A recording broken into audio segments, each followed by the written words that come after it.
I'm so excited. I read one of, if not the best book I have ever read in my entire life over the weekend. Let's see if I can put my thoughts and feelings into a review.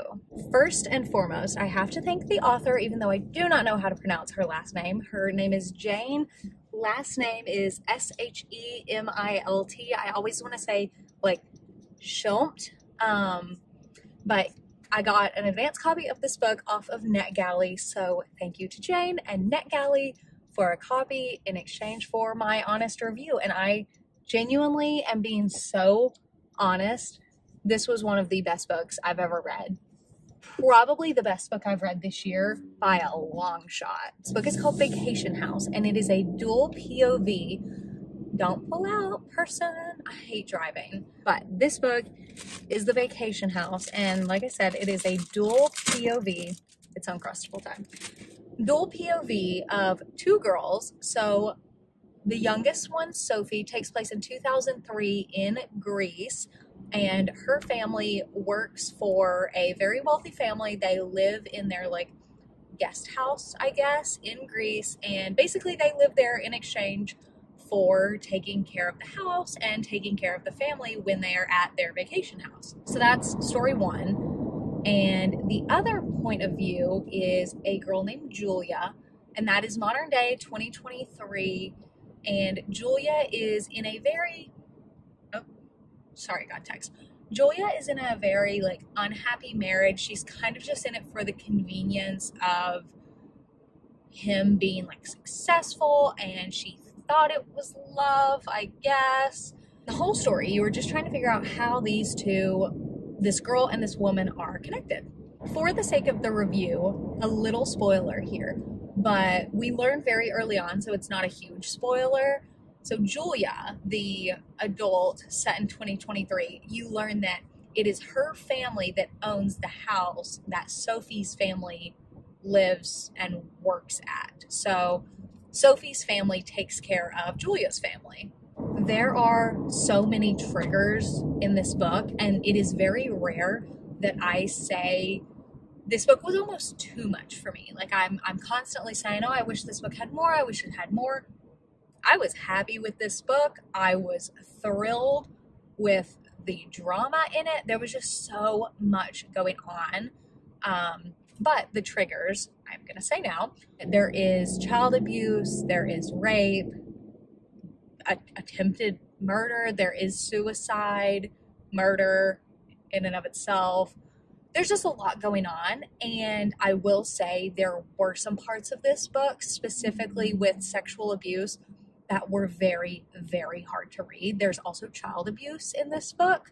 If you feel even slightly uncomfortable even hearing this, you absolutely should not read the book, because there were a lot of parts of this book that were really difficult to read. But I will say, and I'm going to circle back to the writing part of this later, it was written and executed very well and better than some other books that have dealt with these matters, in my opinion. So I'll come back to that. The plot of this book, it felt very quick. Well, actually, before I get into the plot, let me talk about how I read this book. Like I said, I was given this advanced copy through NetGalley, so I read it on my phone. It was like less than 300 pages. Super short, in my opinion. I have gotten some ARCs that have just been like unbearably long to read on my phone. But this one was really quick, it felt like, and it was just so to the point. There was so much going on in such a short amount of time. It felt like a podcast. Like it felt like a very well done, like true crime episode. There was just a lot going on. I literally can't put my feelings towards this book into words because they are so strong. I just love this book so much, but I'm going to try to talk about it. The plot was so incredible. I typically am not the biggest fan of like dual POV style, but I think the way it was written, with it bounced back and forth, like every chapter was either Julia or Sophie bouncing between 2003, 2023, and there also weren't a lot of characters, so it was very easy to keep up with. There were so many moments in this book where I was just like gasping, and there were also a lot of moments in this book where I felt like I might vomit because they were a little detailed, but again, beautifully written. It was just hard to read, but there was so much going on that I didn't feel at any of the book that it was like dragging or unnecessary. There are so many times where I'm reading books that are supposed to be thrillers and I'm like, all of this is just unnecessary. But this one, complete opposite. I think she gave just enough detail without it being like overpowering. I was perfectly happy with all of the plot twists and how they were summed up and how it ended. It was just really well. Oh my God, every day there is a wreck at this intersection. Every single day. If I can't get home, I'm going to be mad because I have to go to the gym. I have to change and go to the gym in like the next 20 minutes. Ooh, what's happening? So some of our things to consider during this book was from Julia's point of view. You are trying to figure out like, why is she so unhappy in her marriage? What's going to end up in her marriage? Like, and not how is she going to get out of it, but you're kind of like, okay, where does this go? You know, I feel like I can't talk about the plot of this book without giving it away. And I don't want to give spoilers because it truthfully is a very shocking book. So I don't want to spoil anything. So I'm going to just keep this very open. With Sophie, we're experiencing a very traumatic thing that has happened to her at the place that she lives and works for. So she works where she lives and it happens there. So then that puts her family into a very crazy predicament of what do we do? How do we move on from here? In a sense, both point of views are kind of dealing with how do we move on from trauma? How do we keep living with what we've dealt with? You know, I would give the plot 100 out of 5 stars.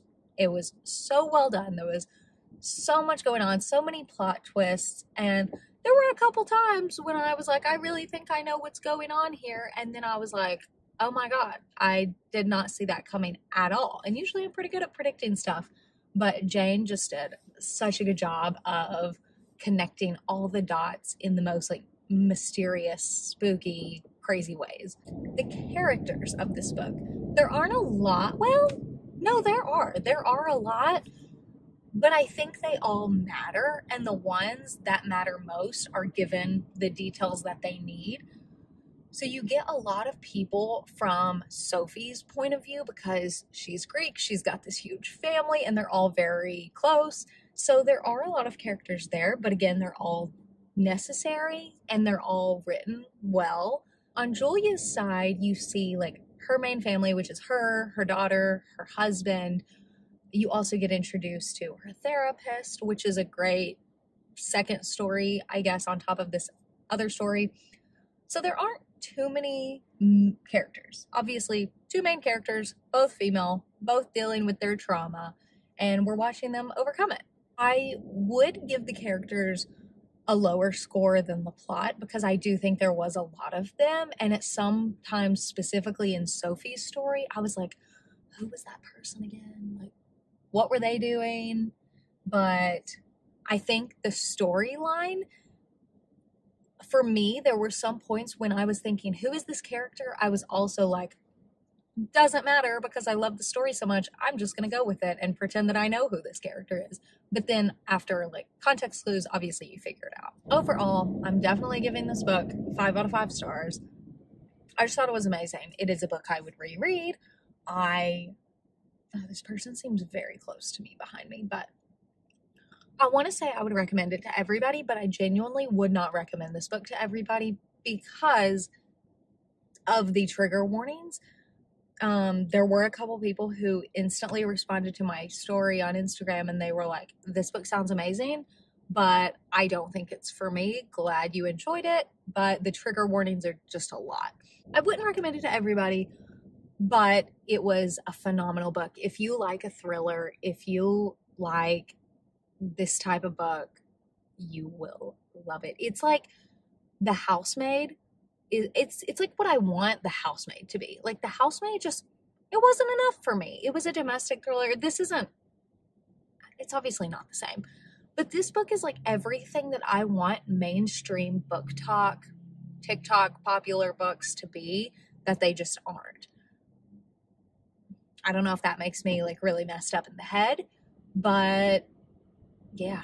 I'm going to think about some good book club questions and circle back, because this, I say this almost every video, but if your whole book club can read thrillers like this, oh my God, it would be the perfect book club book. And I know I say that all the time, but this book was so good. And if other people don't think it's as good as me, like, I don't know. Good morning, everybody. Welcome back. I had some time to think of some book club questions. They're not the best without giving spoilers. But anyway, book club question number 1 is, how do you like the dual POV and dual timeline? Book club question number 2 is, whose story did you like most, Sophie's or Julia's? Book club question number 3 is, which of the plot twists, if any, did you see coming? Like the boys, the therapist, the attack, any of it. Book club question number 4 is, did you expect anything from the therapist? Because I was kind of like blind to the therapist, and a little bit of a spoiler, so whatever. But I was very blind. I was like, oh, great, this woman is getting help. Like, it was a little suspicious that Laurel had, the therapist, had like reached out to her husband, I think, but I was just kind of blind. I was like, oh, good for her, she's getting help. And I was completely unaware of everything that had to do with the therapist. And my last book club question, this one is a little personal, off subject, but if you were Julia, or Sophie really, but specifically Julia, would you go back to the house and in Greece? Would you keep it up? Would you go back there? Would you make it your own? What would you do after now knowing everything that has happened? So once again, this is The Vacation House by Jane Shemilt. It is one of my favorite books of the year, if not my favorite book of the year.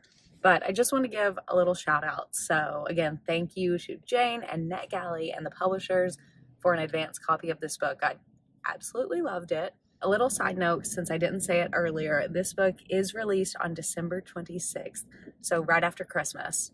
If you are looking for a crazy, twisty, out there book, not out there, but it is a really great thriller. If you're looking for a great thriller, mark your calendars, December 26th, 2023. This book comes out in the US and in the UK. Jane, I want to say, is based in London. But another thing I recently learned is that this book overseas is called All Her Secrets. Same book, different title for the audience, I guess. So if by any chance you are overseas, this book is called All Her Secrets. And I think it's already out. I think Vacation House comes out December 26th. But I hope you guys read this book. I hope you love it just as much as I do. If you're into twisty thrillers, you absolutely have to read it. And like I said earlier, it would be a perfect book club book if everyone is okay with the matters, the trigger warnings, it being a thriller. If everyone is okay with that, you should definitely read it. Do it as a book club book. So yeah, happy reading. Bye.